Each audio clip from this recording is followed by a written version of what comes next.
students, welcome back to our channel Geo for You, and I am back with another video of class 10th Science Control and Coordination। तो आज का हमारा topic है reflex action. उससे पहले reflex action करने से पहले हम तीन टॉपिक समझेंगे, that is voluntary action, involuntary action और नर्वस सिस्टम। नर्वस सिस्टम हमने लास्ट क्लास में समझ लिया था, जो इंट्रोडक्शन था बेसिकली नर्वस सिस्टम का, न्यूरॉन के बारे में पढ़ा था और सिग्नल कैसे ट्रांसफर होता है ये हमने पढ़ लिया था।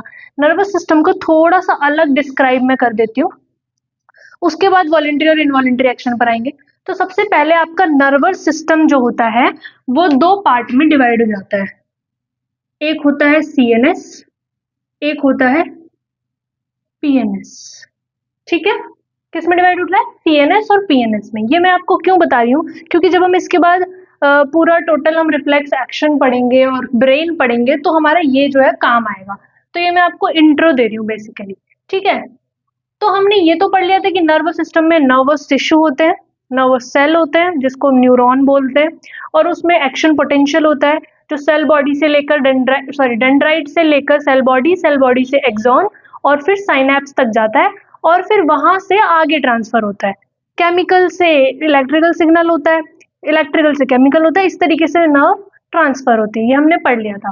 पर सीएनएस और पीएनएस क्या होता है? ये नर्वस सिस्टम के दो पार्ट है। सीएनएस को बोलते हैं सेंट्रल नर्वस सिस्टम और पीएनएस को बोलते हैं पेरिफेरल नर्वस सिस्टम। तो सीएनएस क्या होता है ना, जैसे आपका ये ब्रेन है मान लो, तो ब्रेन और spinal cord, this is your spinal cord. आपको पता है हमारा ब्रेन हेड में है और फिर वहां से ऐसे कनेक्ट होती है स्पाइनल कॉर्ड नीचे तक, है ना। जब आप अपने बैक पे ऐसे हाथ रख के देखोगे तो सेंटर में जो जा रही है, जिसको आप मतलब जो सेंटर से होके जाती है वो होती है स्पाइनल कॉर्ड, और उसके आसपास क्या कवरिंग होती है? केज कवर होता है ना आसपास, उसे क्या बोलते हैं? वर्टिब्रल कॉलम, जो उसको कवर करती है। तो हमें वर्टिब्रल कॉलम फील होगा अगर हम ऐसे टच करेंगे अपने बैक पे तो, पर उसके अंदर क्या होती है? आपकी स्पाइनल कॉर्ड। तो ये आपका ब्रेन है और ये स्पाइनल कॉर्ड, ये दोनों मिलकर बनाती है सीएनएस, सेंट्रल नर्वस सिस्टम। और पीएनएस में आती है ज्यादातर सारी नर्व्स, जो आपकी ब्रेन से नर्व निकलेगी, जो स्पाइनल कॉर्ड से नर्व निकलेगी, वो सारी नर्व्स आ जाती है पीएनएस में। Basically peripheral nervous system, centre से अलग, ये सेंटर वाला पार्ट हो गया ना, ब्रेन और स्पाइनल कॉर्ड, फिर सेंटर से अलग, that is peripheral nervous system. इसके अंदर आ जाती है क्रेनियल नर्व्स। ठीक है, तो ये हो गया। अब पीएनएस के अंदर भी दो पार्ट होते हैं, एएनएस और एसएनएस। ठीक है, एएनएस होता है ऑटोनॉमिक नर्वस सिस्टम, एसएनएस होता है सोमैटिक नर्वस सिस्टम।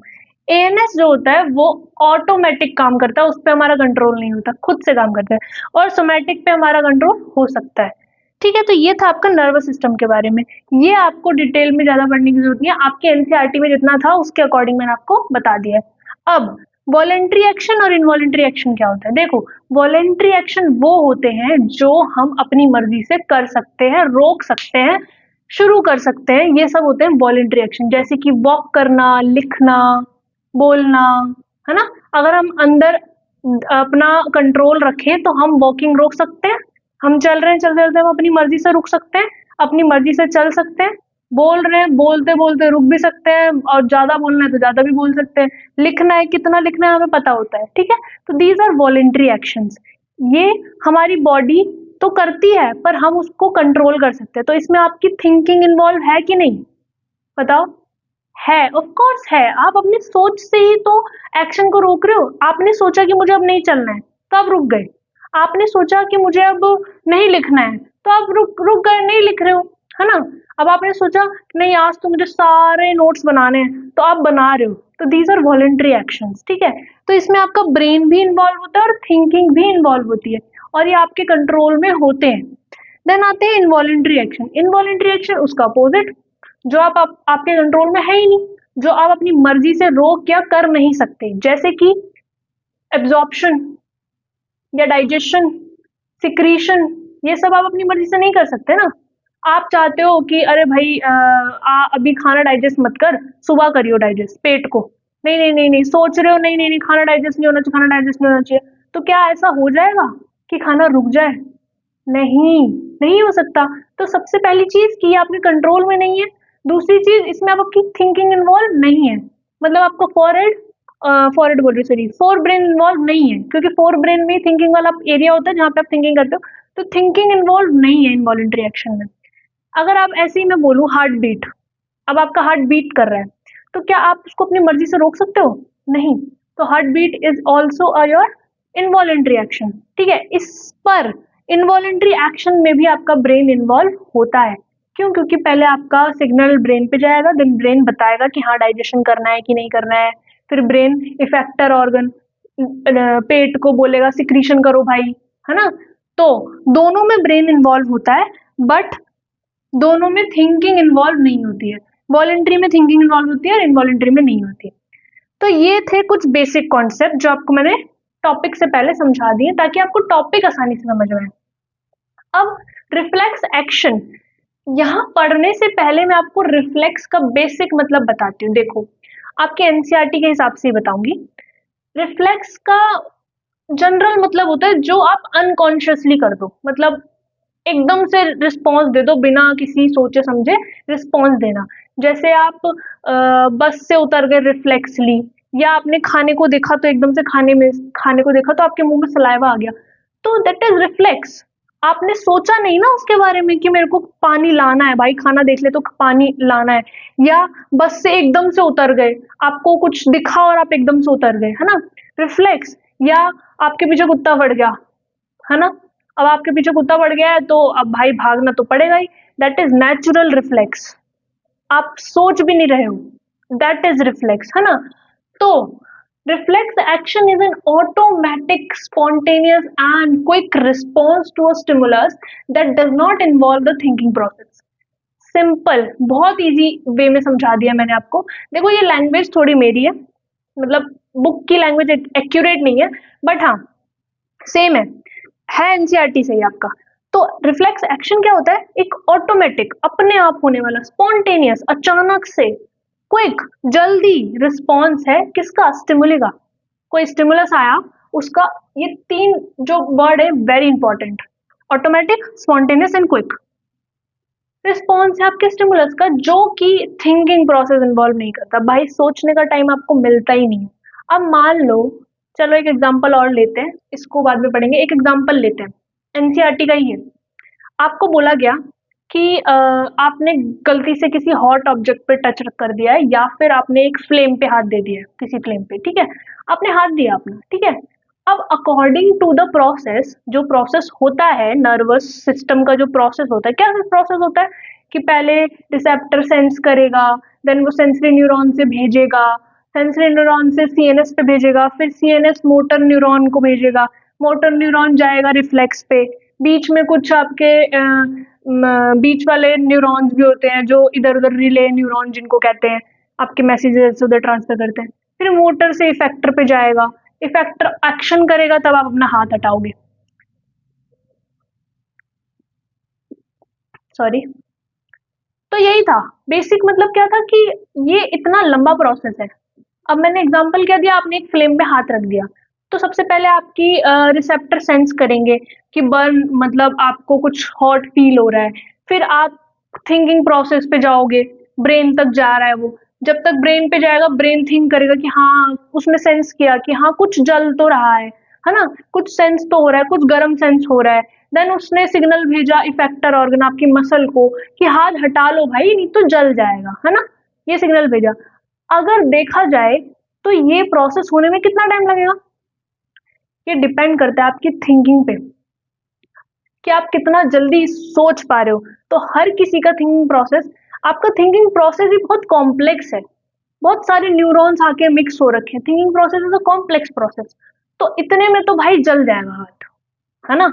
अगर आप सोचने बैठो कि हाँ मेरा हाथ जल सकता है इसमें ऐसे करके, तो इतने में क्या हो जाएगा, इतने में तो भाई सोच में लग गए तो जल गया, हाथ जल गया, नुकसान हो गया। तो इसके लिए क्या चाहिए? इंस्टेंट रिस्पॉन्स चाहिए, कि एकदम से रिस्पॉन्स। आपने नोटिस किया होगा, जब आपकी प्रेस रखी है, मान लो मम्मी ने प्रेस करी है, वो रखी है, आपका हाथ गलती से उस पर लग जाता है, तो आप सोचते थोड़ी हो किस पे हाथ लगा। जब हाथ हट जाता है, तब आपको पता चलता है, ओ मेरा हाथ तो प्रेस पे लग गया था, है ना। कभी नोटिस करना कि आप रोटी बना रहे हो, मान लो रोटी बना रहे हो, तो रोटी बनाते बनाते हाथ लग गया, जब लग गया हाथ, हट भी गया हाथ, तब पता चलता है कि हाथ हटाया क्यों था, है ना? आपने देखा कि आपका तवे पे हाथ लग गया था इसलिए आपने हटाया, तो आपको बाद में पता चल रहा है उससे पहले एक्शन हो गया, दैट इज रिफ्लेक्स एक्शन, जो एकदम से हो गया स्पॉन्टेनियसली। अब इसमें एक चीज है, ऐसा नहीं है कि ब्रेन इन्वॉल्व नहीं है, ब्रेन बाद में इन्वॉल्व होता है। देखो, इनवॉलेंट्री और वॉलेंट्री एक्शन में दोनों में ब्रेन इन्वॉल्व होता है, लेकिन रिफ्लेक्स एक्शन में ब्रेन इन्वॉल्व नहीं होता है, ये इंपॉर्टेंट पॉइंट है। पर ब्रेन बाद में इंफॉर्मेशन जरूर लेता है, जैसे आपका हाथ जला, तो ये मेमोरी, ये चीज जो है स्पाइनल कॉर्ड ने ब्रेन को भेजी कि आपका हाथ जल गया था, किससे जल गया था? तवे से जल गया था, प्रेस से जल गया था। ये उसने मेमोरी भेजी ब्रेन के पास और ये बताया कि अब आपको बस मेमोरी रखनी है, ब्रेन को बोला कि आपको बस मेमोरी रखनी है, आपको ज्यादा काम नहीं करना। स्पाइनल कॉर्ड ने कर दिया अपना काम, मतलब स्पाइनल कॉर्ड बोलती है मैं कर चुकी, मैंने हटवा दिया हाथ आपका, और मतलब इफेक्टर ऑर्गन को काम बोल दिया कि हटा लो, हाथ जल जाएगा। आपको बस कुछ नहीं करना, आपको मेमोरी रखनी है, ये ऐसा स्पाइनल कॉर्ड ब्रेन को बोल रही है। तो ब्रेन के पास मेमोरी रहती है। मेमोरी क्यों रहती है? ताकि अगली बार आप वैसे हाथ ना जलाओ, अपना ध्यान रखो, मेमोरी तो रहनी चाहिए ना। तो ब्रेन को बाद में इंफॉर्मेशन जाती है, ठीक है, दैट इज रिफ्लेक्स एक्शन। तो बेसिक मतलब ये है कि हमने रिफ्लेक्स एक्शन इसीलिए बनाया ताकि सिंपल वे में इफेक्ट आ जाए विदाउट एनी, मतलब कोई इंजरी ना हो, कोई नुकसान ना हो जाए, तो इसीलिए रिफ्लेक्स एक्शन हमारी बॉडी में एक अच्छा रिस्पॉन्स है, एक अच्छा सेफर साइड है आपके बॉडी में, कि स्पाइनल कॉर्ड खुद ब खुद रिफ्लेक्स दे देती है, एक्शन कर देती है ब्रेन को भेजने से पहले। ठीक है, क्लियर हुआ? क्लियर है ना? चलो अब पढ़ते हैं आगे। तो इन अदर वर्ड्स, अगर हम दूसरे वर्ड्स में देखें तो reflex action happen without conscious thought, बिना किसी कॉन्शियस थॉट के रिफ्लेक्स एक्शन हो जाता है, and they help us respond quickly to danger और सडन चेंजेस इन एनवायरनमेंट। एकदम से कोई चेंज हो गया एनवायरनमेंट में या कोई डेंजर सिचुएशन है तो उसमें रिस्पॉन्ड करने में हेल्प करता है हमें रिफ्लेक्स एक्शन, बता दिया मैंने आपको, है ना? तो अब एक एग्जांपल लिया है कि when we accidentally touch a hot object we withdraw our hand immediately without thinking. देखो मैंने आपको बताया, हमने एक्सीडेंटली गलती से टच कर दिया हॉट ऑब्जेक्ट, तो हम बिना सोचे समझे अपना हाथ को क्या कर लेते हैं, एकदम से हटा लेते हैं। कैसे होता है? This is because the receptors in the skin detect heat stimulus. जो स्किन में रिसेप्टर है उसने हीट स्टिमुलस को डिटेक्ट किया, the message is send through the sensory neuron, sensory neuron से मैसेज गया टू द स्पाइनल कॉर्ड, कहाँ गया? स्पाइनल कॉर्ड में, and spinal cord processed it and send a response via motor neuron. Spinal cord ने उसको brain में नहीं भेजा, उसने उसको प्रोसेस करा और मोटर न्यूरॉन के थ्रू इफेक्टर मसल को रिस्पॉन्स दिया और बोला कि अपना हैंड बैक कर लो, which pull the hand back. Effector muscle ने अपना हैंड को वापस ले लिया, ठीक है। तो स्पाइनल कॉर्ड ने सारा काम कर दिया, बताया मैंने आपको, समझ में आया था ना?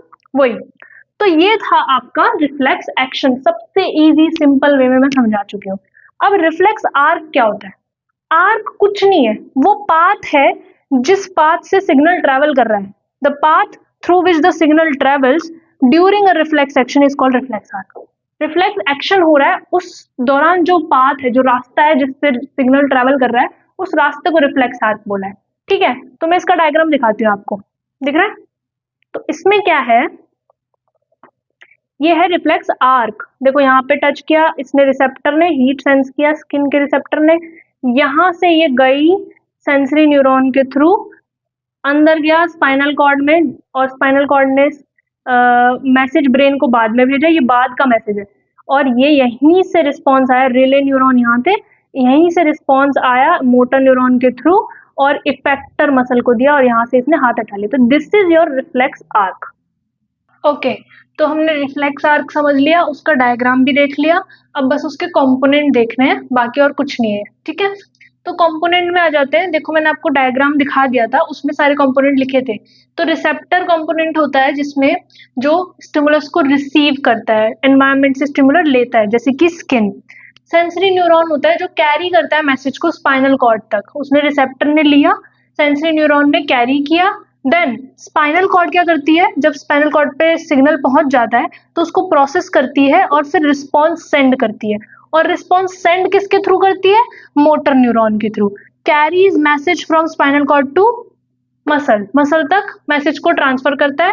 देन जैसे ही मसल पे पहुंच जाता है तो इफेक्टर जो कि मसल होती है वो अपना एक्शन परफॉर्म करती है, जैसे कि मसल कॉन्ट्रैक्ट करता है अपना हैंड को पुल करने के लिए। ठीक है, तो ये सारे थे कंपोनेंट। अब एक इंपॉर्टेंट बात कि रिफ्लेक्स आर्क सबसे ज्यादा इवॉल्व हुआ है एनिमल्स में, क्योंकि उनका जो ब्रेन है वो थिंकिंग प्रोसेस उसमें ज्यादा कॉम्प्लेक्स है ना, इसीलिए उसमें इवॉल्व हुआ है। Reflex action help us react quickly even before the brain process. Brain के प्रोसेस करने से पहले ही इतना जल्दी रिफ्लेक्स एक्शन जो है काम कर देता है अपना, तो सिचुएशन को प्रोसेस भी नहीं कर पाया ब्रेन, उससे पहले रिफ्लेक्स एक्शन ने काम कर दिया।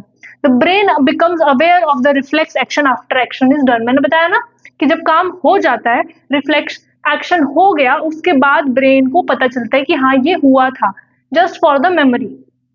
ठीक है, तो रिफ्लेक्स आर्क, रिफ्लेक्स एक्शन इतना ही था। नेक्स्ट टॉपिक है हमारा ह्यूमन ब्रेन, उससे पहले आप ये नोट करो। तो जैसा कि मैंने आपको बताया था कि आपका नर्वस सिस्टम के अंदर आता है central nervous system and peripheral nervous system, and your central nervous system is a region which receive information from all part of the body. Central है, सेंटर में है, तो पूरी बॉडी से इंफॉर्मेशन रिसीव करेगा, सेंट्रल नर्वस सिस्टम उसे कहते हैं। अब जो आपका ह्यूमन ब्रेन है, जो अभी टॉपिक है हमारा, वो इसी सेंट्रल नर्वस सिस्टम के अंदर आता है। ब्रेन एंड स्पाइनल कॉर्ड आती है आपकी सेंट्रल नर्वस सिस्टम के अंदर। बेसिकली स्पाइनल कॉर्ड और ब्रेन मिलकर बनाते हैं सेंट्रल नर्वस सिस्टम, बताया था ये तो मैंने आपको, है ना। तो ब्रेन क्या है? Brain main control centre of the body, मतलब मेन कंट्रोल सेंटर है आपकी बॉडी का। ये यहाँ पे ही क्या होती है? थिंकिंग होती है। Thinking is a complex process and it occurs in our brain. And spinal cord क्या होती है? स्पाइनल कॉर्ड बहुत सारी नर्व से मिलकर बनी होती है जो कि इंफॉर्मेशन सप्लाई करती है सोचने के लिए। मतलब स्पाइनल कॉर्ड इंफॉर्मेशन इकट्ठा कर रही है और भेज रही है ब्रेन के पास, वो ये काम कर रही है। तो उसमें क्या होती है? बहुत सारी नर्व्स होती हैं स्पाइनल कॉर्ड में। अब आ जाते हैं आपके peripheral nervous system. Peripheral nervous system basically वो सिस्टम है जो कि सीएनएस और बाकी पार्ट के बीच में कम्युनिकेशन बैठाता है। That is your central peripheral nervous system, sorry central नहीं, पेरिफेरल नर्वस सिस्टम। और पेरिफेरल नर्वस सिस्टम के अंदर ही आती हैं दो तरह की nerves, that is cranial nerve और स्पाइनल नर्व। अब स्पाइनल नर्व जो कि आपकी स्पाइनल कॉर्ड से निकल रही हैं वो वाली नर्व्स, क्रेनियल नर्व्स जो आपके ब्रेन से निकल रही हैं वो क्रेनियल नर्व्स, ये सारी आती है पेरिफेरल नर्वस सिस्टम के अंदर। और ये दो सिस्टम तो मैंने आपको बता ही दिए थे, autonomic nervous system and somatic nervous system. तो हम बात कर रहे हैं ह्यूमन ब्रेन की। तो ह्यूमन ब्रेन क्या है? मेन कंट्रोल सिस्टम है और इसके अंदर इन्वॉल्व होती है थिंकिंग।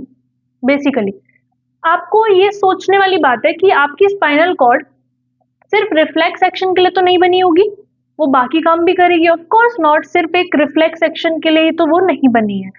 रिफ्लेक्स एक्शन के अलावा वो क्या काम करती है? सारी बॉडी से सारे सिग्नल्स रिसीव करती है, क्योंकि उसमें क्या कनेक्ट होती है? नर्व्स कनेक्ट होती है, और वो ले जाकर दे देती है ब्रेन को सोचने के लिए। क्योंकि हमारे most of the action depend होते हैं हमारी थिंकिंग पे। ब्रेन हमारे most of the action perform करता है by the help of thinking. जब तक हम सोचेंगे नहीं तब तक हम कोई काम नहीं करते हैं। ऑफ कोर्स आपने नोटिस किया होगा, आप देखते हो अपने आसपास कि आप कोई भी काम कर रहे हो तो आपके दिमाग में वो चीज चलती है पहले, देन आप उस काम को करते हो। नोटिस करना, ठीक है। तो आगे देखते हैं। Different part of a brain responsible for integrating different input and output. Brain के अंदर भी डिफरेंट पार्ट्स है। क्यों डिफरेंट पार्ट है? क्योंकि अलग अलग जगह से इनपुट आ रहा है, आउटपुट है, देना है, लेना है, वो सब अलग अलग पार्ट्स में इंटीग्रेट होता है, अलग अलग तरीके से इंटीग्रेट होता है। तो ब्रेन के मेन 3 पार्ट है, फोर ब्रेन, मिड ब्रेन और हाइंड ब्रेन। ठीक है, तो हम फोर ब्रेन का थोड़ा सा इस पार्ट मैंने यहाँ लिखा है, बाकी पार्ट में अभी इसको रब करके लिखाऊंगी। तो फोर ब्रेन क्या होता है? फोर ब्रेन जैसा उसका नाम है, आगे वाला हिस्सा होगा, है ना। तो आगे वाला हिस्से को हम बोलते हैं fore brain. This part is your fore brain, this पूरा, ठीक है। जो आगे वाला हो गया, ये वाले 2 हेमिस्फीयर हो गए, these are your forebrain. और फोर ब्रेन इन्वॉल्व होता है थिंकिंग में, क्योंकि फ्रंट पार्ट भी आपका फोर ब्रेन में आता है, और फोर ब्रेन ही आपका थिंकिंग वाले के लिए, थिंकिंग के लिए main thinking part of the brain, ठीक है। Has regions which receive sensory impulse from various receptors। और इसके पास बहुत सारे रीजन्स होते हैं, ऐसे रीजन एरिया होता है जहाँ पे सेंसरी इनपुट आते हैं रिसेप्टर से, अलग अलग रिसेप्टर से, फोर ब्रेन में ही होता है। देन फोर ब्रेन के पास एक सेपरेट एरिया होता है जो कि हियरिंग के लिए, सुनने के लिए, सुनाई जो मतलब सुन रहे हो आप चीजें उसका इंटरप्रिटेशन करने के लिए, स्मेल जो आई है उसका इंटरप्रिटेशन करने के लिए। देखो स्मेल हम लेते तो नोज के थ्रू है इनपुट, लेकिन दिमाग में इंटरप्रेट होता है ना, आप पहचानते कैसे हो किस चीज की स्मेल है? जब तक आप मेमोरी नहीं लाते हो कि ओ ये वाली स्मेल तो मुझे उसमें से आई थी, मेमोरी है ना, तो ब्रेन ने इंटरप्रेट करा, तो हियरिंग हो गई, स्मेल हो गया, साइट हो गया, ये सब एक सेपरेट एरिया होता है फोर ब्रेन के अंदर। तो फोर ब्रेन को और पार्ट में डिस्कस करते हैं, तो नेक्स्ट टॉपिक हम फोर ब्रेन कर लेंगे, आप इसे नोट कर लो। नाउ तो हमारा फोर ब्रेन हम आगे कंटिन्यू कर रहे हैं, हमने थोड़ा सा पोर्शन फोर ब्रेन का पहले पढ़ा था, अब थोड़ा सा और पोर्शन है।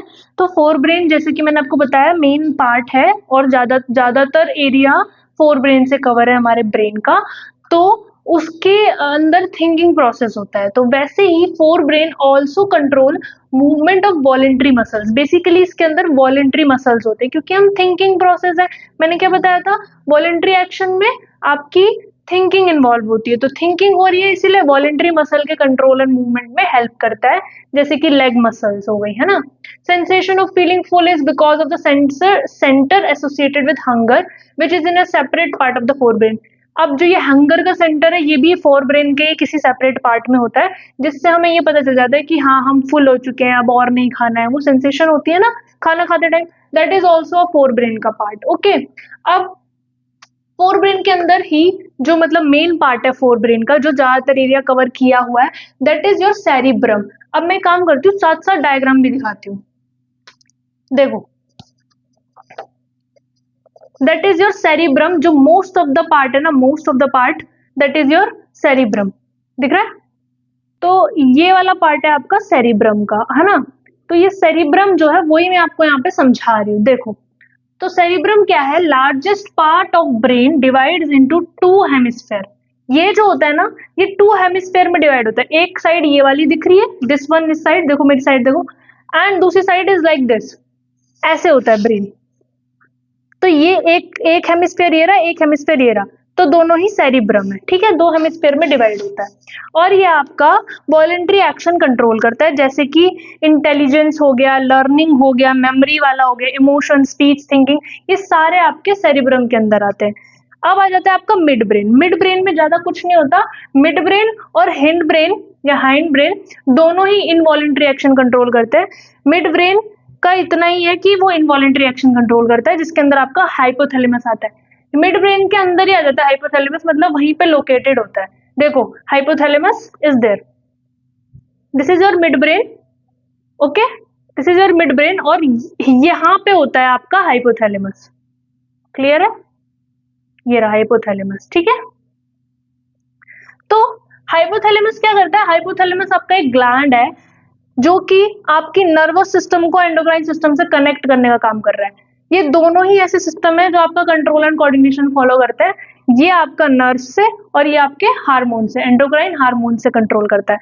तो हाइपोथैलेमस बहुत स्मॉल पार्ट है, सेरिब्रम के नीचे ही होता है, और ये हंगर कंट्रोल करता है, थर्स्ट कंट्रोल करता है, टेम्परेचर रेगुलेट करता है बॉडी का, स्लीप, इमोशन, ये सब कंट्रोल करता है। तो ये मिड ब्रेन का काम है, मतलब ये मिड ब्रेन में ही आता है। फिर आ जाता है आपके हाइंड ब्रेन। हाइंड ब्रेन या हिंड ब्रेन जो भी आप बोलना चाहो, हाइंड ब्रेन क्या कंट्रोल करता है, इनवॉलेंट्री एक्शन, क्लियर है?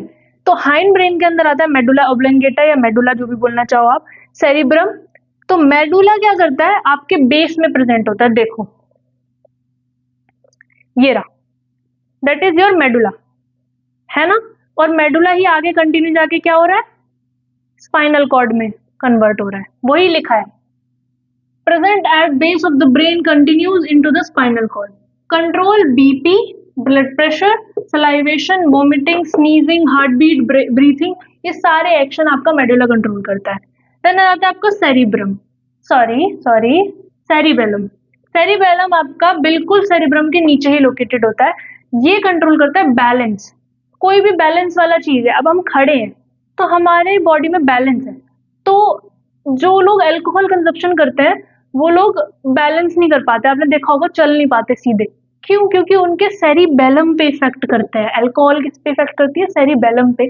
तो वो कंट्रोल नहीं कर पाते अपना बैलेंस। तो maintain body balance, control coordinate of movement of posture, आपका पोस्चर सीधा रखने में, मूवमेंट सही होने में सब सेरिबेलम कंट्रोल करता है। जैसे कि वॉक करना, स्ट्रेट लाइन में वॉक करना है तो दैट बैलेंस, या आपको बाइसाइकिल राइड करनी है, बाइसाइकिल चलानी है, तो वो साइकिल चलाने के लिए भी बैलेंस चाहिए, तो वो आपका सेरिबेलम काम करता है। ठीक है, तो सेरिबेलम भी देख लिया। एक जो मैंने यहाँ पे नहीं लिखा है that is your pons. Pons क्या करता है? रेस्पिरेटरी चीजें कंट्रोल करता है। क्या कंट्रोल करता है? रेस्पिरेटरी। जितनी भी रेस्पिरेटरी रिस्पॉन्सेज है वो सारे पॉन्स कंट्रोल करता है। तो एक बार और आप डायग्राम देख लो, ये है आपका डायग्राम। फोर ब्रेन जिसके अंदर आपका सेरिब्रम आ रहा है, ठीक है। मिड ब्रेन जिसके अंदर आपका हाइपोथैलेमस आ रहा है, पिट्यूटरी ग्लैंड भी उसी के अंदर आता है। Cerebellum is this, medulla is this, pons is this. ये पूरा आपका हाइंड ब्रेन में आता है और आगे आके कंटिन्यू जाती है स्पाइनल कॉर्ड। क्लियर है? तो आपका ब्रेन टॉपिक भी कंप्लीट हो गया। अब हम इसके बाद ये आप नोट कर लो, फिर मैं आपको ब्रेन की प्रोटेक्शंस बता देती हूँ। तो आपका लास्ट टॉपिक है ये आपका, कि आपके जो टिश्यू है, अब जो ये टिश्यू है या जो ये ऑर्गन है ब्रेन और स्पाइनल कॉर्ड, ये प्रोटेक्ट कैसे होते हैं, इनकी प्रोटेक्शन क्या है। ये तो इतने डेलिकेट है, ब्रेन तो इतना डेलिकेट ऑर्गन होता है कि वो दिक्कत दे सकता है। तो brain is a delicate organ, it is protected by 3 चीजों से प्रोटेक्ट होता है, स्कल, मेनिंजेस और सेरिब्रोस्पाइनल फ्लूइड। आपका जो ब्रेन होता है वो एक बोनी केज के अंदर, एक बॉक्स के अंदर रखा होता है जिसको हम स्कल बोलते हैं। Bony outer covering of the brain is your skull. जो ये स्कल है ना इतना, जिसपे आप हाथ मारते हो, दैट इज, आप सर पे हाथ लगा के देखो कितना हार्ड है। तो इसके अंदर आपका ब्रेन आराम से फिट हो रखा होता है, ठीक है। और मेनिंजेस, अब ऐसा नहीं है कि सिर्फ ये स्कल है, इस स्कल के बाद 3 लेयर्स हैं जिनको आप मेनिंजेस बोलते हो, 3 प्रोटेक्टिव मेम्ब्रेन्स है। आप इसको डिटेल में आगे फर्दर क्लासेस में पढ़ोगे, ठीक है। एंड सेरिब्रोस्पाइनल फ्लूइड, अब इस मेनिंजेस के बीच में आपके फ्लूइड भी फिल हो रखा है जिसको आप CFS बोलते हो, CSF बोलते हो, सेरिब्रोस्पाइनल फ्लूइड बोलते हो। ये क्या करता है? कुशन, कुशन मतलब एकदम से कुछ लगा तो एकदम से ब्रेन पे इफेक्ट ना पड़े, कुशन देता है और ब्रेन को प्रोटेक्ट करता है शॉक से। मान लो कोई शॉक लगा एकदम से, तो शॉक लगने से उसको भी प्रोटेक्ट करता है कि डायरेक्ट ब्रेन पे ना लगे, ये संभाल लेता है सेरिब्रोस्पाइनल फ्लूइड। ऐसे ही आपके स्पाइनल कॉर्ड को संभालने के लिए वर्टिब्रल कॉलम होता है या बैकबोन होती है। तो दैट इज योर कि आपका जो ये ब्रेन और स्पाइनल कॉर्ड है प्रोटेक्ट कैसे होता है। अब इसके अलावा आपके एनसीईआरटी में एक टॉपिक और है, how does nerve tissue cause action. अब जो ये नर्व टिश्यू है ये एक्शन कॉज कैसे करते हैं, तो मैं वो यहाँ पे लिखने की बजाय ये बस आपको समझना है, ये ज्यादा कुछ नहीं है, तो हम यहाँ पे रीड कर लेते हैं इसको, ठीक है। So far we have been talking about nerve tissue and how it collect information, send it around the body, process information, make decision based on information and convey decision to muscle for action. हम इतनी देर से पढ़ रहे हैं कि nervous tissue के बारे में पढ़ रहे हैं कि कैसे वो इन्फॉर्मेशन कलेक्ट कर रहा है, बॉडी में भेज रहा है, उसको प्रोसेस कर रहा है, देन डिसीजन ले रहा है, इन्फॉर्मेशन के हिसाब से डिसीजन दे रहा है, फिर डिसीजन को मसल तक पहुंचा रहा है एक्शन के लिए, ये सब हम पढ़ रहे हैं। तो in other word, when the action or movement is to be performed, muscle tissue will do final job. तो अगर मैं बोलूं इसमें जो बोला जा रहा है कि हम अदर वर्ड में क्या कह सकते हैं कि एक्शन, जो मसल जो परफॉर्म कर रही है एक्शन, वो फाइनल काम है, फाइनल जॉब किसका है? मसल का है। तो हमारी मसल कैसे मूव करती है, एनिमल मसल्स कैसे मूव करती है वो बताया। नर्व टिश्यू एक्शन कैसे करता है वो बताया। Nerve impulse reaches the muscle fibre must move. जैसे ही नर्व इम्पल्स पहुंचा मसल तक, वैसे ही मसल फाइबर को क्या करना पड़ेगा? मूव करना पड़ेगा। How does the muscle cell move? अब मसल सेल मूव कैसे करेगा? The simplest notion of movement at a cellular level is that muscle cell will move by changing shape so that it shorten. तो muscle cell कैसे change होता है? वो अपनी movement कैसे करता है? अपनी साइज या शेप को चेंज करके छोटा हो जाता है वो, है ना। सो द नेक्स्ट क्वेश्चन, अब नेक्स्ट क्वेश्चन क्या है? How do muscle cell change the shape? अब वो शेप कैसे चेंज कर रहा है ना, कैसे चेंज कर रहा है? The answer must lies in the chemistry of the cellular component. Muscle cell have special protein that change both their shape and their arrangement in the cell in response to nerve cell electrical impulse. जैसे ही वो nerve cell electrical impulse आता है तो इसके पास एक special protein होता है आपके मसल सेल के पास, जो आपकी शेप साइज चेंज करने में हेल्प करता है, अरेंजमेंट चेंज करने में हेल्प करता है। When this happen, new arrangement of this protein give the muscle cell shorten form. जैसे ही इस प्रोटीन का न्यू अरेंजमेंट होता है तो आपकी मसल सेल को शॉर्ट फॉर्म मिल जाती है, शॉर्टन फॉर्म मिल जाता है। तो यही होते हैं, इसी तरीके से आपका जो नर्व टिश्यू होता है वो एक्शन में आता है या काम करता है। मसल सेल ऐसे काम करती है, चाहे इनवॉलेंट्री एक्शन हो चाहे वॉलेंट्री एक्शन हो। ठीक है, तो ये था बहुत ही इजी सा समझने वाला टॉपिक। इसको एक बार आप रीड कर लेना खुद से, मैंने भी आपके लिए रीड कर दिया है। और आपका ह्यूमन ब्रेन और रिफ्लेक्स एक्शन हम इस वीडियो में कवर कर चुके हैं। इसके आगे हम कोऑर्डिनेशन इन प्लांट्स पढ़ेंगे। ह्यूमन का कोऑर्डिनेशन कंट्रोल जो भी था सब हमने पढ़ लिया है। क्या रिफ्लेक्स एक्शन होता है, नर्वस सिस्टम क्या होता है, ब्रेन क्या है, कैसे काम करता है, पार्ट्स सब कवर कर दिया। तो यहाँ तक आपका ह्यूमन का पार्ट था। अब नेक्स्ट लेक्चर में, नेक्स्ट पार्ट में हम कोऑर्डिनेशन करेंगे प्लांट्स में। प्लांट्स का कोऑर्डिनेशन देखेंगे कि उनका कोऑर्डिनेशन कंट्रोल कैसे होता है। तो आज इस वीडियो में इतना ही, नेक्स्ट क्लास में शुरू करेंगे प्लांट्स वाला। आप चैनल को सब्सक्राइब कर लो, वीडियो को लाइक करो, शेयर करो, कमेंट करो और जुड़े रहो नेक्स्ट वीडियो के लिए। तब तक के लिए bye, tata, take care, thank you so much.